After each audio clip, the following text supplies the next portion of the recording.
Hello students, तर kinetic theory of गॅसेसचा topic overall संपलेला आहे. तर जो नेक्स्ट टॉपिक आहे तर तो रेडिएशन. तर रेडिएशनला आपण आता स्टार्टिंग करणार आहोत.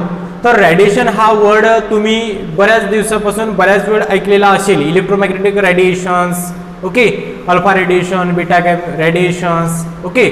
तर रेडिएशनचा आता आपण ॲक्च्युअल कन्सेप्ट बघणार आहोत. तर रेडिएशन हा टॉपिक आपल्याला लर्न करण्याच्या अगोदर काही असं कॅन यू रिकॉलमध्ये तुम्हाला काही क्वेश्चन दिलेले आहेत, ओके, किंवा डू यू नो यामध्ये हे क्वेश्चन दिलेले आहेत. तर हे सर्वात इम्पॉर्टंट असे क्वेश्चन आहेत. तर आपण हे आज बघणार आहोत. तर पहा, सर्वात पहिला क्वेश्चन काय आहे. तर सर्वात पहिला क्वेश्चन आहे what are different modes of transfer of heat. पहा, पहिला क्वेश्चन आहे व्हॉट आर, की हे तुम्हाला माहिती असणे आवश्यक आहे. What are different modes of transfer of heat.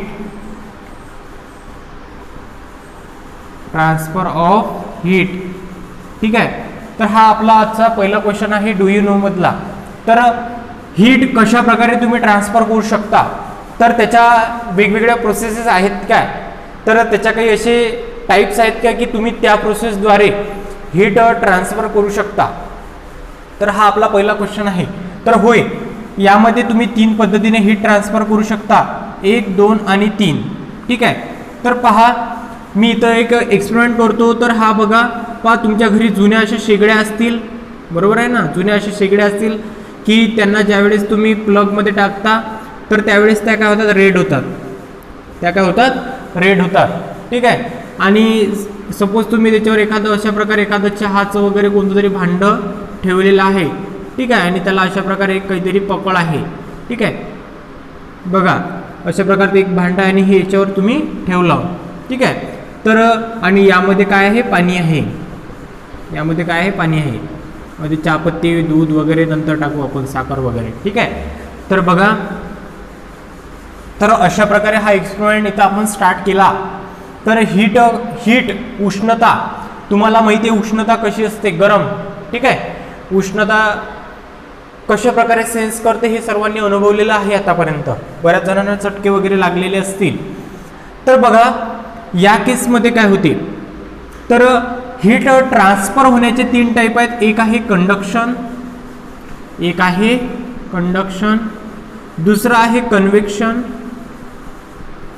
आणि थर्ड आहे रेडिएशन. तर कंडक्शनमध्ये काय होते, कन्व्हेक्शनमध्ये काय होते आणि रेडिएशनमध्ये काय होते.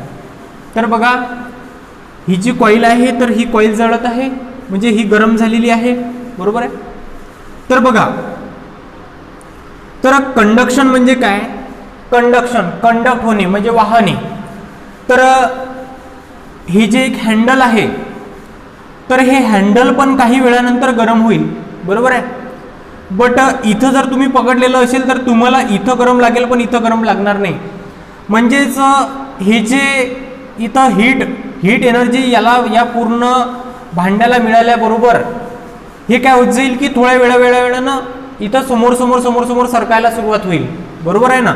म्हणजेच काय की एखादी तुम्ही सपोज एखादी अशी लोखंडी अशी सळी जर सपोज कशावर तरी जर ठेवली, आपल्या चुलीमध्येच जर ठेवली, बरोबर आहे, तो जो विस्तव असते त्याच्यावर जर ठेवली, ठीक आहे, आणि अशा प्रकारे तुम्ही पकडून ठेवलेली आहे, तर काही वेळानंतर तुम्हाला काय मिळेल, हीट जाणवेल. ठीक आहे. म्हणजेच हीट ही अशा प्रकारे काय होईल, कंडक्ट होईल. ठीक आहे. म्हणजेच काय की हीट ट्रान्सफर होण्याची ही पहिली पद्धत आहे की यामध्ये काय होते, कंडक्शन होते. म्हणजेच there is a transfer of heat, okay, due to transfer of electron from one place to another place, that is lower concentration to higher concentration, that is hotness to कोल्डनेसच नेहमी काय होत असते, ट्रॅव्हल होत असते heat. ठीक आहे. याला काय म्हणतो आपण, कंडक्शन, सिंपल कंडक्शन. म्हणजेच हे जे हँडल आहे तर या हँडलमध्ये हीट जी ट्रान्सफर आहे तर ती कंडक्शनमुळे होईल.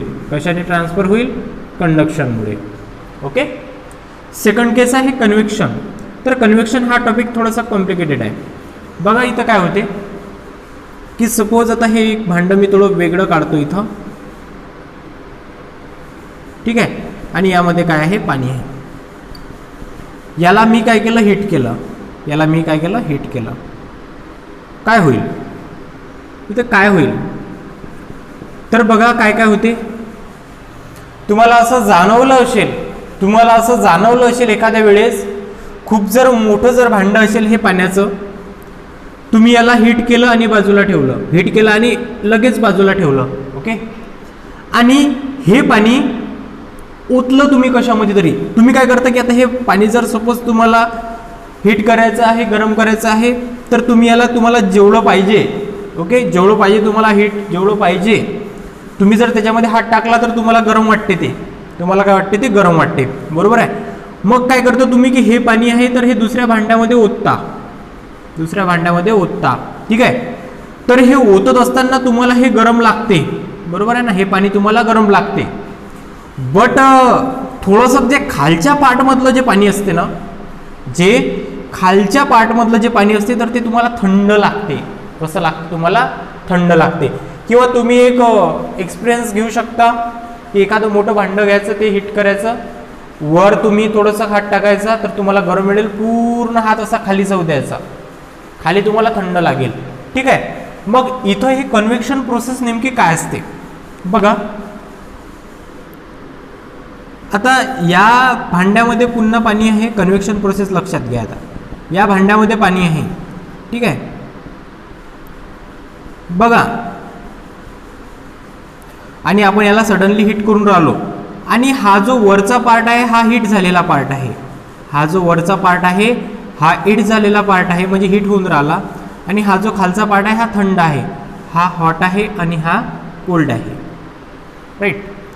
तर इथं काय होते बघा की जसं जसं आपण हीट करत जातो तर तसं तसे हे जे मॉलिक्युल्स आहेत तर हे मॉलिक्युल्स खालचे वर आणि वरच्या खाली यायला काय होते, इथं सुरुवात होते, ओके. म्हणजेच पार्टिकल वर कोणते राहतील, ज्या पार्टिकलची डेन्सिटी ही कमी असेल, लो डेन्सिटी असेल, तर ते पार्टिकल नेहमी वर राहतील आणि ते कसे असतील, हॉट असतील, ते कसे असतील, हॉट असतील.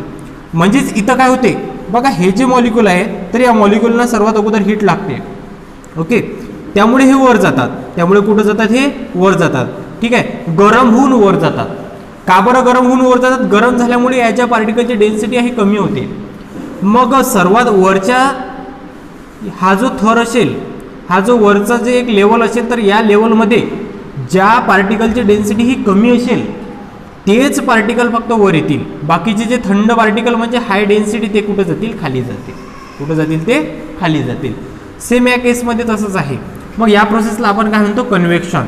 There is a transfer of heat, there is a transfer of heat with actual migration of the particles, with actual migration of the particles or molecule, ठीक आहे. म्हणजे इथं डायरेक्ट पार्टिकल मॉलिक्यूल काय होतात, ट्रान्सफर होतात खालून वर, ठीक आहे. म्हणजेच हे जसे गरम होतील तर हे तसे वर जातील आणि वर असलेले थंड खाली येतील, ठीक आहे. आणि असं अल्टरनेट इथं चालत राहते जोपर्यंत सर्व हे जे पाणी आहे तर हे एका सेम टेम्परेचरमध्ये येणार नाही तोपर्यंत. लक्षात, ही झाली प्रोसेस कन्व्हेक्शन. मग कन्व्हेक्शन कुठं होते, इथं होते कन्व्हेक्शन, इथं काय होते, कन्व्हेक्शन होते. या भांड्यामधील जे पाणी आहे तर यामध्ये काय होते, कन्व्हेक्शन होते. आणि इथं काय होते, कंडक्शन. बट आता रेडिएशन, याच एक्सपेरिमेंटवरून तुम्ही रेडिएशन पण एक्सप्लेन करता, ठीक आहे. इथं तुम्ही काय करून राहिले पहा, थंडी आहे आणि इथं तुम्ही असा तुमचा हात 3 4 5, ठीक आहे, असा तुमचा हात इथं तुम्ही असा ठेवलेला आहे, जसे शेकून राहिले तुम्ही, बरोबर आहे. तर इथं पण तुम्हाला काय जाणवते, हीट जाणवते. इथं पण काय जाणवते तुम्हाला, हीट जाणवते, ठीक आहे. मी कसं स्ट्रक्चर काढलं, इथं पण हीट ट्रान्सफर होऊन राहिले, बरोबर आहे. म्हणजेच काय की आपण जशी शेकोटी करतो हिवाळ्यामध्ये तर काय होते की अगोदर जो जवळ बसलेला असतो तर त्याला हीट लागते आणि त्यानंतर जो दूर बसलेला आहे तर त्याला हीट लागते. इथं जे एक स्ट्रक्चर आहे तर मी ते वेव्ह लाईक स्ट्रक्चर काढलेलं आहे, बरोबर आहे. म्हणजेच इथं जी हीट ट्रान्सफर होते ती बाय युझिंग इलेक्ट्रोमॅग्नेटिक रेडिएशन और electromagnetic waves, okay.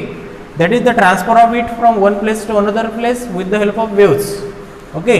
This is called as radiation, this is called as electromagnetic radiation and these radiations are heat radiations आणि हे कोणते असतात, हीटचे रेडिएशन असतात, ठीक आहे, वेव्हचा यूज करून.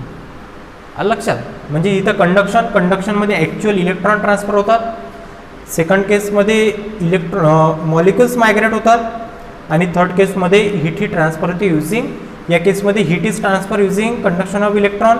Here heat is transfer using actual migration of molecules. Here heat is transfer using electromagnetic waves. Conduction, convection and radiation. हा झाला इम्पॉर्टंट पहिला क्वेश्चन. सेकंड बघा, does it transfer bye radiation need a material medium. तर बघा, heat transfer होण्यासाठी मीडियमची गरज आहे का, मीडियम लागेल का. मीडियम इज नेसेसरी, क्वेश्चन विचारलेला आहे. म्हणजे हीट ट्रान्सफर करण्यासाठी आपल्याला in the form of radiation तर आपल्याला मीडियम लागेल का. तर मी बघा, ज्यावेळेस इथं एक्सप्लेन केलं तर त्यावेळेस मी तुम्हाला सांगितलं की हीट रेडिएशन काय आहे, इलेक्ट्रोमॅग्नेटिक वेव्ह आहे. ही काय आहे, एक इलेक्ट्रोमॅग्नेटिक वेव्ह आहे. तर इलेक्ट्रोमॅग्नेटिक वेव्हला ट्रान्सफर होण्यासाठी मीडियमची गरज नसते. तुम्हाला माहिती आहे, मीडियम इज नॉट नेसेसरी. बरोबर आहे ना. का बरं? कारण की पहा, सनपासून इलेक्ट्रोमॅग्नेटिक वेव्ह निघत असते तर ती इथपर्यंत पोहोचते सरळ. मधात अशी व्हॅक्यूम पण आहे, पण इझिली काय होऊन जाते, ट्रॅव्हल होऊन जाते. याचा आन्सर काय, no. Okay, because it is electromagnetic wave and electromagnetic wave does not require material medium. ठीक आहे. नेक्स्ट क्वेश्चन पहा. इफ अ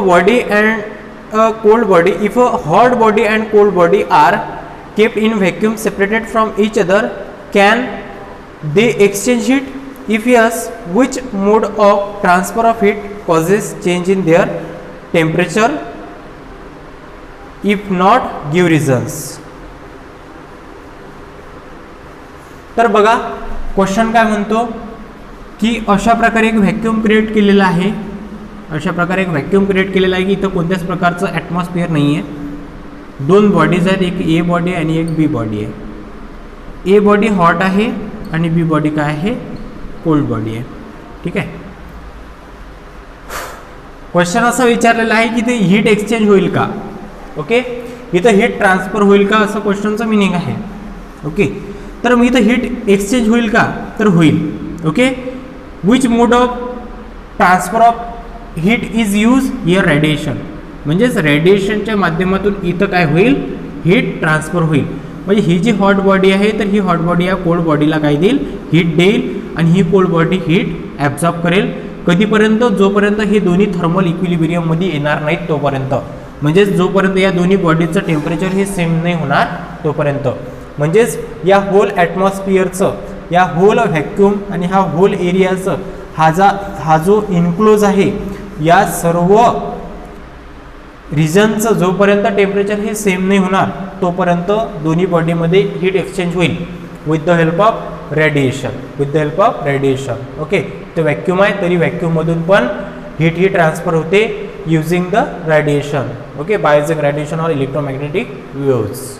ठीक आहे, हा क्वेश्चन झाला आपला. त्यानंतर पहा, कॅन यू रिकॉलमध्ये एक क्वेश्चन विचारलेला आहे. व्हॉट इज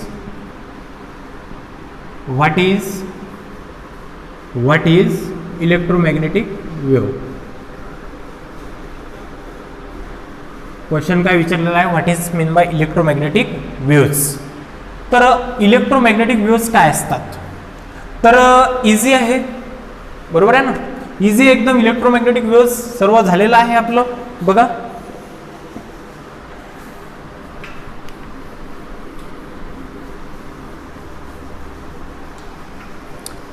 तर इलेक्ट्रोमॅग्नेटिक वेव्स, तर electric as well as magnetic wave, electric and magnetic wave. Okay, म्हणजेच इथं कसे पार्टिकल्स असतील, किंवा बघा इलेक्ट्रिक अँड मॅग्नेटिक वेव्ह म्हणजे इथं इलेक्ट्रिक फील्ड आली, त्यानंतर सेकंड आली मॅग्नेटिक फील्ड. बरोबर आहे, electric as well as magnetic field आली. इलेक्ट्रिक अँड मॅग्नेटिक फील्ड म्हणजेच इथं येथील 2 पार्टिकल्स येतील, 2 पार्टिकल्स येतील. ओके, किती पार्टिकल्स येतील? 2 पार्टिकल्स येतील किंवा 2 व्हेक्टर्स येतील. काय म्हणून आपण इथं याला 2 व्हेक्टर्स येतील. ओके, म्हणजेच इलेक्ट्रिक अँड मॅग्नेटिक फील्ड म्हणजेच काय की ही बघा, ही इलेक्ट्रिक फील्ड, हा पार्टिकल आणि त्यानंतर हा याला परपेंडिक्युलर हा दुसरा पार्टिकल. ठीक आहे, याचा पूर्ण एक बंच, याचा पूर्ण एक बंच म्हणजेच कोणती वेव्ह? म्हणजेच कोणती वेव्ह? Electromagnetic wave. म्हणजेच यामध्ये जे हे तुम्हाला ॲरो दिसून राहिले, हे 2 ॲरो काय आहेत? परपेंडिक्युलर आहेत एकमेकाला. म्हणजेच यामधला एक इलेक्ट्रिक फील्ड वेक्टर झाला, यामधला एक काय झाला? इलेक्ट्रिक फील्ड वेक्टर, आणि एक काय झाला यामधला? Magnetic field vector. आणि हे दोन्ही एकमेकाला कसे आहेत? परपेंडिक्युलर आहेत.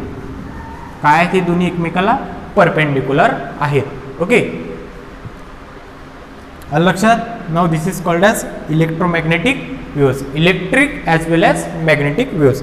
म्हणजेच अशी वेव्स की ती electric field as well as magnetic field create करते किंवा काय करते? पुन्हा electric field as well as magnetic field create करते किंवा अफेक्ट करते इलेक्ट्रिक पार्टिकल म्हणजे चार्जेसवर किंवा magnetic north pole south. Okay, north आणि साऊथ पोलवर काय करते? तो इफेक्ट करतो. ठीक आहे, तर त्या वेव्हला काय म्हणतो आपण? Electromagnetic wave. इलेक्ट्रोमॅग्नेटिक वेव्हचं काम काय आहे? It simply carrying the energy. ही काय करते? इलेक्ट्रिक अँड मॅग्नेटिक एनर्जी ही काय करते? कॅरी करते. ठीक आहे, आणि त्यामध्ये मग सर्व एनर्जी आली म्हणजेच काय आलं? वेव्ह येतेस. ठीक आहे, it is the mode of transfer of energy is non as wave. Okay, तर बघा आज काय पाहिलं आपण? एक पाहिलं की हीट कोणकोणत्या प्रकारे ट्रान्सफर होऊ शकते. पहिली आहे कंडक्शन, सेकंड आहे कन्व्हेक्शन, थर्ड आहे रेडिएशन. थर्ड काय आहे? रेडिएशन. कंडक्शन मध्ये काय होते? डायरेक्ट गरम इलेक्ट्रॉन्स इकडून इकडे काय होतात? ट्रान्सफर होतात डायरेक्ट. ठीक आहे, आणि या प्रकारे. आणि हे नेहमी कसे होतात? Hotness to coldness, hot to cold. Okay, second केसमध्ये काय होते? सेकंड केसमध्ये ॲक्च्युअल पार्टिकल इथं गरम होऊन कुठं जातात? वर होतात. म्हणजेच पार्टिकल इथं काय होतात? मायग्रेट होतात, स्थलांतरित होतात. ठीक आहे, कुठून? खालून वर. वर झालेल्या पार्टिकलची डेन्सिटी काय असते? लो असते, आणि खालच्या थंड पार्टिकल ही काय असते? डेन्सिटी हाय असते. आणि ज्यावेळेस त्यांना हीट मिळते तर हे पण काय होतं? त्यांची डेन्सिटी लो होते आणि हे पण वर जातात. आणि अशा प्रकारे अल्टरनेट चक्र काय राहते? हे सुरू राहते. ठीक आहे. थर्ड काय आहे? रेडिएशन. बघा ही जी कॉईल आहे, रेड कलरची ही जी कॉईल आहे, तर ही कॉईल पण काय करते? ट्रान्सफर करते हीट. ठीक आहे, by using electromagnetic waves or radiation. तर अशा प्रकारे आज आपण बेसिक सर्व रेडिएशनचं पाहिलं. बाकी ॲक्च्युअल रेडिएशनची स्टार्टिंग करणार आहोत आपण आपल्या नेक्स्ट लेक्चरपासून. Okay, thank you.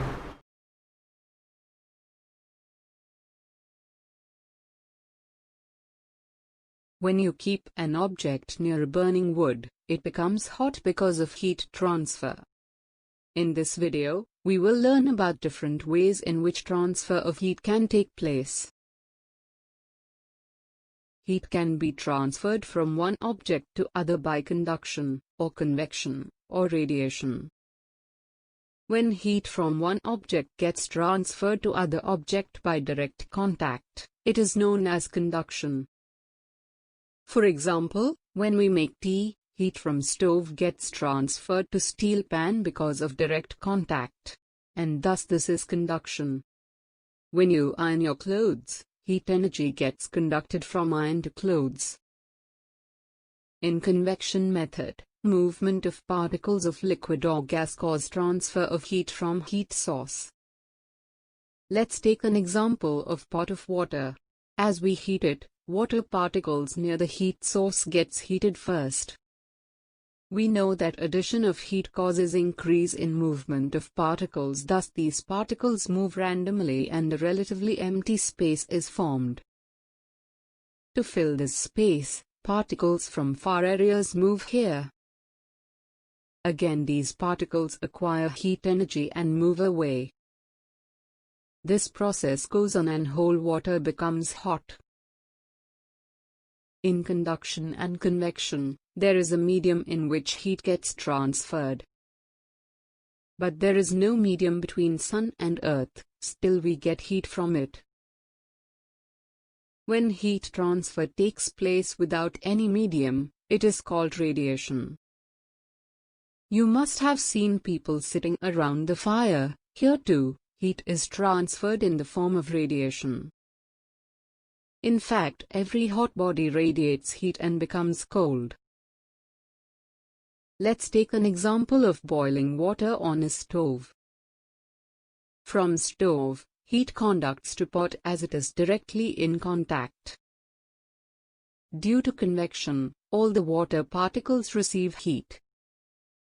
If you bring your hand very close to side of the pot, you will feel little hotness. This is because radiations coming from pot